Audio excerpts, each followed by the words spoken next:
नमस्कार दोस्तों, the express study में आपका फिर से स्वागत है। आज हम लोग बात करेंगे क्लास 12 का fill in the blanks math का है। ये 40 नंबर से सेक्शन ए का जो फिल इन द ब्लैंक्स है उसको हम लोग आज देखते हैं। इससे पहले हम लोग 1 से लेकर 30 तक के जितने भी ऑब्जेक्टिव सवाल थे सभी सवाल को हम लोग देख चुके हैं। आज हम लोग देखेंगे 31 से लेकर के 40 के बीच में जो है फिल इन द ब्लैंक्स है। पूरा डिटेल के साथ हम लोग आज सॉल्यूशन करने वाले हैं, तो इसलिए वीडियो के अंत तक आप बने रहें। बिल्कुल आप लोगों को सरल भाषा में मैं समझाऊंगा, इसलिए वीडियो के अंत तक आप लोग ज़रूर बने रहें। चलिए शुरू करते हैं फिल इन द ब्लैंक्स। उसके बाद ये है एक जितने भी फिल इन द ब्लैंक्स है उसको मैं ये एक वीडियो में डालूंगा। उसके बाद जितने भी लॉन्ग क्वेश्चन है सबको बारी बारी से सभी प्रश्नों को हल करके उसको अपलोड कर दूंगा, इसलिए आप इस चैनल पर बने रहें। चलिए बिना देर किए हुए इस वीडियो को शुरू करते हैं। फिल इन द ब्लैंक्स, खाली स्थान को भरें। देखिए आप देख सकते हैं कि टोटल आपको कितना नंबर मिलेगा इसमें फिल इन द ब्लैंक्स में 10 नंबर मिलेगा। इससे पहले आप लोग 30 नंबर 1 से लेकर के 30 तक में 30 नंबर आप लोगों को 11 हो चुका है। इसलिए आप लोग जितने भी हैं छोटे छोटे प्रश्नों को अगर आप सही तरीका से अगर आप ध्यान देते हैं तो आप अच्छे से अच्छे नंबर को हासिल कर सकते हैं। चलिए शुरू करते हैं। 30 नंबर 1 में क्या है कि if g x equal to x बटे x minus 1 then g x minus 3, मतलब इसके बराबर क्या होगा, यही आपको बोला गया है। ये आप सवाल देख सकते हैं कि जी एक्स का वैल्यू दिया हुआ है, तो आप यहाँ इसको सॉल्व करते हैं। कुछ नहीं, बिल्कुल इजी है। ये 31 सवाल है, दिया हुआ है जी एक्स का वैल्यू दिया हुआ है एक्स बटे एक्स माइनस 1। ये आपको फाइंड करने के लिए बोला है कि जी माइनस 3 बराबर क्या होगा। तो आप यहाँ देख सकते हैं जब यहाँ x है तो यहाँ पर भी x ही है, तो यहाँ पर कितना दिया है -3 दिया है। तो आप इसके जगह पर क्या कीजिए -3 रख लीजिए। जहाँ जहाँ x है वहाँ -3 रख दीजिए, तो -3 हो जाएगा। यहाँ पर भी -3 -1, तो क्या हो जाएगा जब इसको सॉल्व करेंगे तो -3 बटे यहाँ क्या हो जाएगा नीचे -4, तो ये माइनस माइनस कैंसिल, यानी फाइनली रूप से आपका आ गया 3/4। यही आपका है राइट आंसर है। तो ये आपका फिल इन द ब्लैंक्स था, ये खाली जगह पर था भरने के लिए, तो आप ये क्या हो जाएगा आंसर 3/4 हो जाएगा। चलिए अब 32 नंबर देखते हैं। 32 में क्या है कि tan inverse x plus tan inverse y बराबर tan इनवर्स देकर के खाली जगह छोड़ दिया है। तो आप देखिए ये बिल्कुल क्या है, ये फॉर्मूला है, फॉर्मूला को ही दे दिया गया है और आपको खाली स्थान को भरने के लिए बोला है। इसमें फॉर्मूला क्या होता है, तो आप देखिए 32 नंबर में क्या फॉर्मूला होता है, tan inverse x plus tan inverse y बराबर फॉर्मूला होता है tan inverse x plus y बटे 1 माइनस x इंटू वाई। ये फॉर्मूला होता है। जब ये प्लस रहे तब ये फॉर्मूला होता है, यदि इसी में अगर माइनस रहे, अब देखिए कुछ भी दे सकता है। यहाँ तो आपको आपका आंसर ये हो चुका, ये वाला फॉर्मूला है आपका, ये फॉर्मूला ये आंसर हो चुका। लेकिन यदि माइनस रहे तो क्या करना है, tan inverse x minus tan inverse y। तो कुछ नहीं, आप देख सकते हैं कि जब ये प्लस है तो यहाँ ऊपर में प्लस है, तो जब यहाँ माइनस है तो ये क्या हो जाएगा, ऊपर माइनस हो जाएगा। तो यहाँ हो जाएगा फॉर्मूला आपका बन जाएगा tan inverse x minus y, और यहाँ पर क्या है माइनस है, तो यहाँ पर जब माइनस, यहाँ देखिए प्लस जब हुआ, यहाँ पर जब प्लस हुआ तो यहाँ पर माइनस हो गया, तो यहाँ पर क्या हो जाएगा, जब माइनस ले रहे हैं तो यहाँ पर क्या हो जाएगा प्लस हो जाएगा, तो हो जाएगा 1 प्लस x इंटू वाई। ये होता है tan का फार्मूला आता है। इसलिए आप दोनों फार्मूला को याद रखिए, लेकिन आपका फर्स्ट नंबर जो है, ये फर्स्ट में जो फार्मूला लिखा है ये आपका राइट आंसर, यही आपका खाली जगह पर भरना था उसको। चलिए 32 नंबर में क्या है देखते हैं। ये 33 में दिया हुआ है रूट अंडर इंटीग्रेशन का दिया हुआ है root under a² minus x² dx बराबर व्हाट दिया हुआ है। तो देखिए इसका 3-4 फार्मूला होता है। आप सभी फार्मूला को आप सही तरीका से याद कर लीजिए। अगर याद कर लेते हैं तो आप बहुत ही इजी हो जाएगा। तो आपको दिया गया है, आपको पूछा क्या है, पूछा है 33 नंबर में क्या बोला गया है कि root under a² minus x² dx बराबर खाली जगह छोड़ दिया है, इसके जगह पर क्या होगा यही दिया है। तो इसका स्पेशल फॉर्मूला होता है ए स्क्वायर माइनस एक्स स्क्वायर ये फार्मूला होता है। तो इसलिए आप जितने भी फार्मूला है सभी फार्मूला को आप याद कर लीजिए, हम सभी फार्मूला को लिखा देते हैं। तो देखिए फार्मूला क्या होता है, फर्स्ट नंबर फार्मूला होता है root under a square minus x square into d x बराबर फार्मूला होता है एक्स बाय 2 रूट अंडर, यहाँ पर जो चीज़ है देखिए एक्स बटे 2 हो गया, और यहाँ पर जो है वही चीज़ लिखाएगा, यहाँ पर एक ए स्क्वायर माइनस एक्स स्क्वायर, फिर यहाँ प्लस ए स्क्वायर बटे 2 साइन इनवर्स एक्स बाय ए प्लस सी, ये फार्मूला होता है। यही आपका राइट आंसर है। ये तो आपको दिया हुआ था, यहाँ से यहाँ तक दिया था, तो आपका आंसर यहाँ से लेकर यहाँ तक होगा। ये चीज़ आंसर आपका खाली जगह पर ये भराएगा, यहाँ से लेकर ये तक आपका खाली स्थान पर भराएगा, यही आपका आंसर हो गया। लेकिन इसी तरह का 3 फार्मूला होता है, अब तीनों फार्मूला को याद कर लीजिएगा तो बेटर रहेगा। चलिए फार्मूला और क्या है देखते हैं। देखिए और एक फार्मूला होता है root under x square plus a square. इसके लिए फार्मूला होता है x square plus a square का फार्मूला होता है एक्स बाय 2 रूट अंडर, यहाँ जो है वही चीज़ यहाँ भी लिखाएगा x square plus a square plus a square by 2 log, यहाँ पर इसमें क्या हो जाता है लॉग हो जाता है, log x plus root under x square plus a square mod plus c, ये होता है फार्मूला। और एक क्या होता है, और एक फार्मूला होता है यहाँ पर क्या होता है x square minus a square. आप ध्यान से देखिए यहाँ पर ए स्क्वायर में एक्स घटा है, लेकिन अब जो यहाँ पर लिखे तो इसमें क्या लिखे हैं कि एक्स स्क्वायर में ए को घटाएं। तो इसके लिए फार्मूला होता है, बिल्कुल इजी है, जो फार्मूला ये है यहाँ पर है वही फार्मूला यहाँ, इसका भी वही चीज़ होता है, कोई चेंजिंग नहीं होता है। क्या होता है एक्स बटे 2 root under x square minus a square minus a square by 2 log x plus root under x square minus a square plus c, ये होता है। तो देखिए अब दोनों फार्मूला में अंतर क्या है, ये फार्मूला और इस फार्मूला में अंतर क्या है। तो इसमें क्या है कि देखिए यहाँ पर एक्स बटे 2 रूट अंडर, यहाँ पर जो है उसी को रूट में सिर्फ रखा गया है, उसके बाद प्लस ए स्क्वायर बाय 2, और कुछ नहीं क्या क्या है लॉग लगा दिया है x plus root under x square plus a square, यानी यहाँ जो चीज़ है उसी को यहाँ पर भी रखा है। और इसका जस्ट ऑपोजिट उल्टा माइनस वाला क्या होता है, यहाँ पर कुछ नहीं किया, सिर्फ चिन्ह को परिवर्तन, यहाँ प्लस है तो यहाँ माइनस है, जहाँ जहाँ प्लस वहाँ माइनस कर दिया, देखिए कुछ नहीं, सब वही है, यहाँ प्लस है तो यहाँ माइनस हो गया, यहाँ पर भी प्लस है तो यहाँ माइनस कर दिया है। ये फार्मूला में कोई चेंजिंग नहीं किया गया है। तो ये आपका 33 नंबर का सही आंसर तो आपका ये वाला होगा, लेकिन ये एक्स्ट्रा 2 फार्मूला जो था इसको भी मैं बता दूँगा।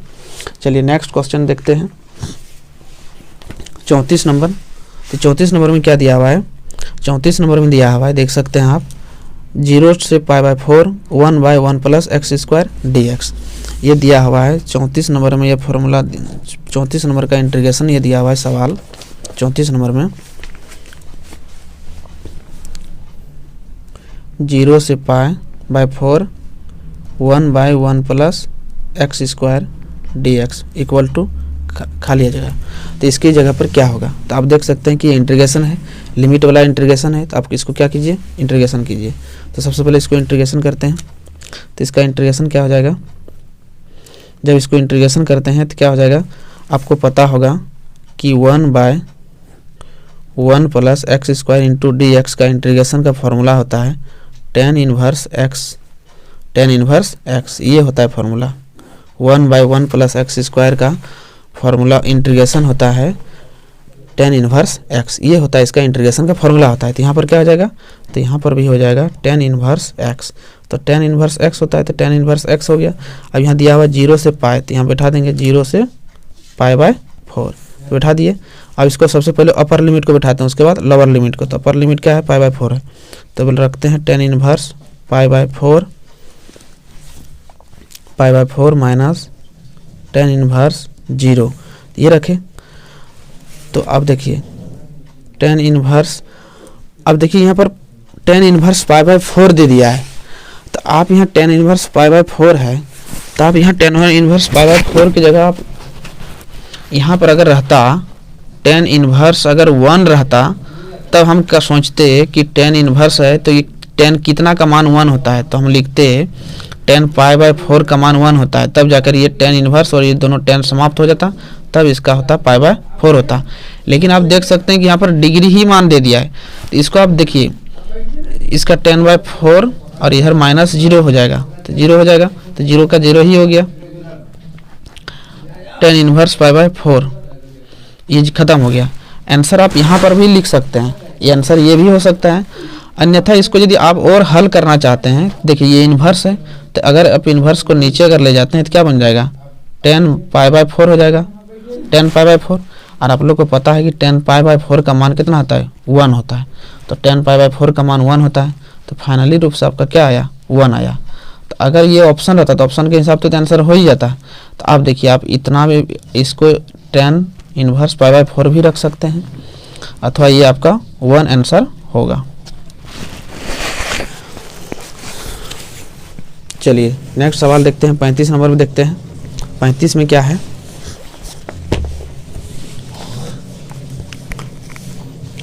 नंबर में सवाल है कि अवकल समीकरण the solution of the differential equation dy/dx बराबर 1/x इज डैश दे दिया है, यानी अवकल समीकरण प्राप्त करने के लिए बोला है। एक हमको दिया हुआ है, तो इससे क्या करना है, अवकल समीकरण को प्राप्त करना है। तो अवकल समीकरण कैसे प्राप्त करेंगे देखते हैं। 35 नंबर का सवाल, 35 नंबर क्या दिया हुआ है,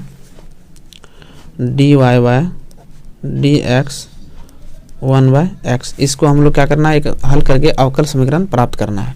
तो इसको क्या करते हैं, dy/dx को इधर रहने देते हैं, इसको dx को यहाँ मल्टीप्लाई कर देते हैं, तो 1/x और इंटू dx यहाँ हो जाएगा। इसका तब क्या रूल क्या है, अवकल समीकरण प्राप्त करने का रूल क्या है, एक तरफ dy को कर दीजिए, एक तरफ dx को कर दीजिए, उसके बाद आप क्या कीजिए, इसको इंटीग्रेशन कीजिए। तो लिखते हैं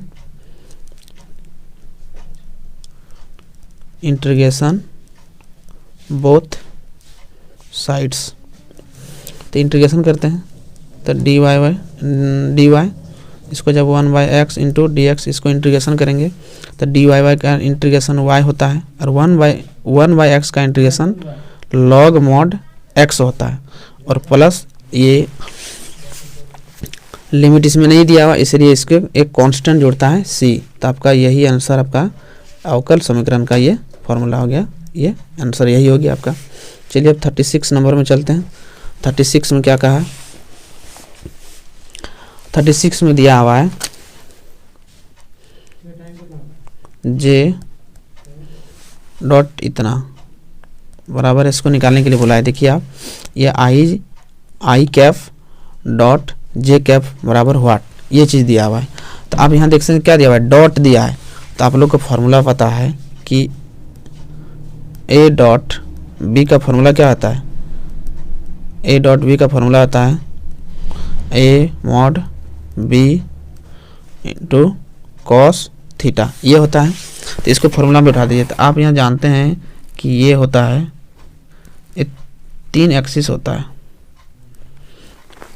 x अक्ष को हम लोग बोलते हैं, x अक्ष को बोलते हैं i, y अक्ष को j बोलते हैं, और z को k बोलते हैं, ये होता है।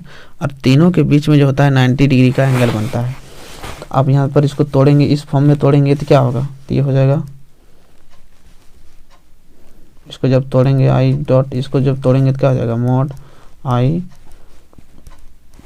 Mod j two cos theta, तो कॉस थीटा हो जाएगा। तो कॉस थीटा हो जाएगा। तो यहाँ पर देखिए, आप ध्यान से देखिए, थीटा का मतलब होता है कि दोनों के बीच में कितना डिग्री का एंगल बन रहा है। तो आई और जे, आई और ये जे है, आई और जे है, तो दोनों के बीच में कितना डिग्री बन रहा है, 90 डिग्री। तो कॉस 90 डिग्री, और कॉस 90 डिग्री, कॉस 90 का वैल्यू 0 होता है। तो फाइनली रूप से अगर 0 को मल्टीप्लाई करेंगे तो क्या होगा, यानी ये 0 होगा, यानी फाइनली रूप से इसका आंसर क्या आएगा, 0 आएगा। ये क्या होगा, 0 होगा। चलिए नेक्स्ट सवाल देखते हैं, 37 नंबर। तो 37 में क्या है, 37 में दिया हुआ है कि यदि a डॉट b बराबर 0 तो a और b के बीच का कोण क्या होगा। आप देख सकते हैं, यदि a डॉट b बराबर 0 लिखा है, a डॉट b बराबर 0, तो तो ए और बी के बीच कौन पूछा है, यानी थीटा का मान पूछा है, थीटा बराबर क्या होगा। क्या दिया हुआ है 37 में, क्या बोला है, बोला है 37 नंबर में बोला है कि ए डॉट बी बराबर 0, ए डॉट बी बराबर 0 दे दिया है। तो आपको पूछा है ए और बी के बीच जो है वो कौन का मान कितना होगा, यानी थीटा बराबर व्हाट, ये चीज़ पूछा है। तो आप लोग को पता है कि यहाँ देखिए ए डॉट बी दिया हुआ है, तो ए डॉट बी है, तो ए डॉट बी बराबर बोल रहा है 0 होना चाहिए, और 0 है तो थीटा का मान बोला है क्या होगा, यानी थीटा बराबर व्हाट। तो आप इसको तोड़िए, तो तोड़ेंगे तो क्या होगा, mod a mod b cos theta, cos theta होगा बराबर 0, यही ना होगा। तो यहाँ 0 दिया हुआ तो 0 ही होगा। तो अब 0 कब हो सकता है, तो 0 कब हो सकता है, तो देखिए अगर a का मान अगर 0 हो तो पर भी सब 0 हो जाएगा, अगर b का मान 0 हो तो पर भी सब 0 हो जाएगा। लेकिन हमको थीटा का मान चाहिए, थीटा का मान कितना होगा, तो कॉस थीटा का मान 0 कब होता है, तो कॉस थीटा का मान 0 कब होता है, तो जब थीटा का वैल्यू जब 90 डिग्री होता है, जब कॉस थीटा का मान 90 डिग्री होता है, यानी कॉस 90 का वैल्यू कितना होता है, कॉस 90 का वैल्यू 0 होता है। इसका मतलब हम कितना बैठाए, 90 बैठाए, यानी थीटा का मान कितना हो जाएगा, 90 डिग्री हो जाएगा, यानी थीटा का मान 90 डिग्री होगा। यानी कहने का मतलब कि इसमें हम कितना पुट करेंगे कि वो 0 होगा, तो यानी माने 0 होगा, तो कॉस 90 का मान 0 होता है, तो यानी थीटा का मान आपका 90 डिग्री हो गया। चलिए 38 नंबर देखते हैं। 38 में क्या कहा है, 38 में देखिए आपको दिया हुआ है कि direction ratio of the line, r दिया हुआ है, उसके बाद दिया हुआ है ये आपका एक इक्वेशन दिया हुआ है। तो इससे पूछा है कि हमको डायरेक्शन रेशियो अथवा हिंदी इसको बोलते हैं दिक् अनुपात, इसको निकालना है। तो ये क्या होगा, 38 का हम लोग सवाल को देखते हैं कि 38 में क्या, 38 तो देखिए 3 डायमेंशन में एक इक्वेशन होता है vector a plus lambda vector b. तो देखिए ये जब होता है तो इसको हम लोग बोलते हैं पोजीशन वेक्टर,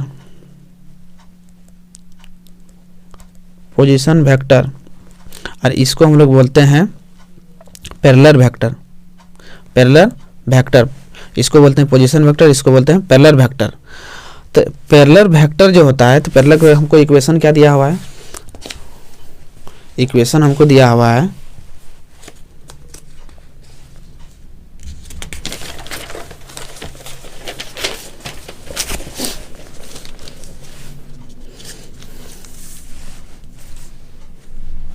इक्वेशन, देखिए आप क्या दिया हुआ है, इक्वेशन दिया हुआ है, ये मेरा इक्वेशन है, यही दिया हुआ है, ये इक्वेशन दिया हुआ है। तो इक्वेशन दिया हुआ है r IJ2K plus lambda 3 plus 8 vector, ये दिया हुआ है। तो ये है आपका जाकर के पोजीशन वेक्टर, और ये है आपका पैरेलल वेक्टर। तो पैरेलल वेक्टर जो होता है उसके साथ जो भी गुना रहता है, यानी गुणांक जो रहता है IJK के साथ जो गुना रहता है, ये इसको x अक्ष बोलते हैं, इसको z अक्ष इसको बोलते हैं। तो ये जो रहता है तो इसका जो गुणांक रहता है उसी को हम लोग बोलते हैं दिक् अनुपात या डायरेक्शन रेशियो, यानी डायरेक्शन जो रेशियो होगा, डायरेक्शन रेशियो अथवा इसको बोलते हैं दिक् अनुपात।